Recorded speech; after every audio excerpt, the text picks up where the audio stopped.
This is Section 5 of the Get Ready Marin course. In this segment, we learn about living in a disaster area and neighborhood preparedness.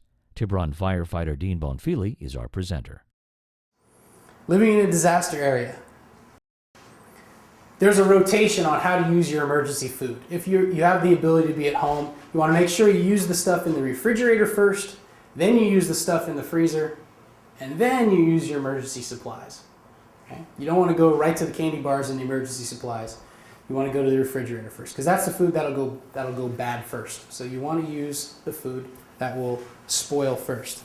We talked a little bit earlier about transforming your 5-gallon bucket into the toilet. Make sure that you don't flush anything down your toilets if there's a major earthquake or disaster.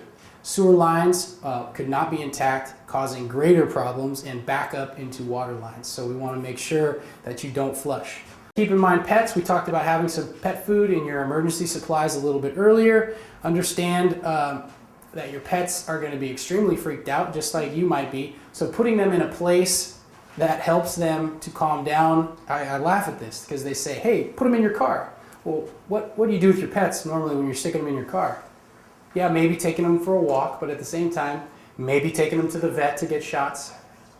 My cat, I put my cat in the car and all of a sudden it's a lion. So that might not be the best place to put your animals, but at the same time, you want to get them in a spot that's going to isolate them, but hopefully keep them calm. Animals are not allowed in public shelters, so be aware if you have a little Fido under your arm as you're going down there. They might say, sorry, the dog's not coming in. The Humane Society will pick up lost animals and do their best to hold them until the disaster is over. We saw that a lot in Hurricane Katrina with the Humane Societies down there in New Orleans taking care of any animals and pets that were lost.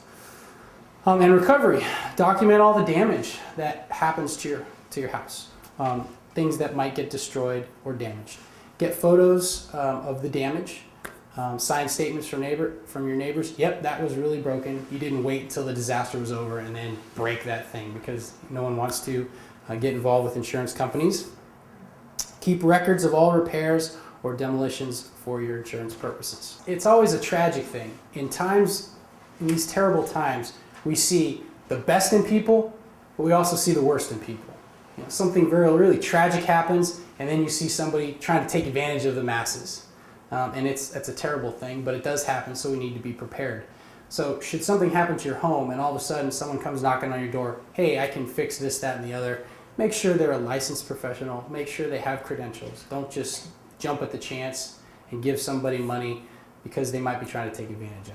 Okay? Be aware of these things. They're terrifying experiences. So make sure you're talking with your family, sharing your feelings, letting everybody know, hey, everybody's experiencing this right now. Communication is key. And most importantly, be patient. People are going to fly off the handle. People are going to be unnerved, unsettled. Understand that it's not a fun time for anybody. You want to try to get into a near normal routine as soon as possible. Neighbors helping neighbors. ID neighbors and create plans for disabled, elderly, or children who are often left home alone.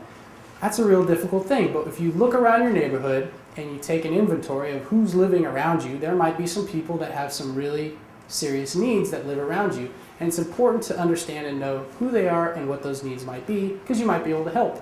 If everybody takes it upon themselves to get out and know their neighbors and understand what some of those needs are and who their neighbors are, it could be a great thing during time of disaster and times of need. This concludes the Get Ready Marin Disaster Preparedness course. Our thanks to Tiburon Firefighter Dean Bonfigli and Tiburon Emergency Services Coordinator Lori Nilsson for their help in filming this course. Get Ready Marin program resources can be found at getreadymarin.org, including the Get Ready Manual, home and car supply checklists, along with links to Get Ready Marin training courses. Thanks for watching.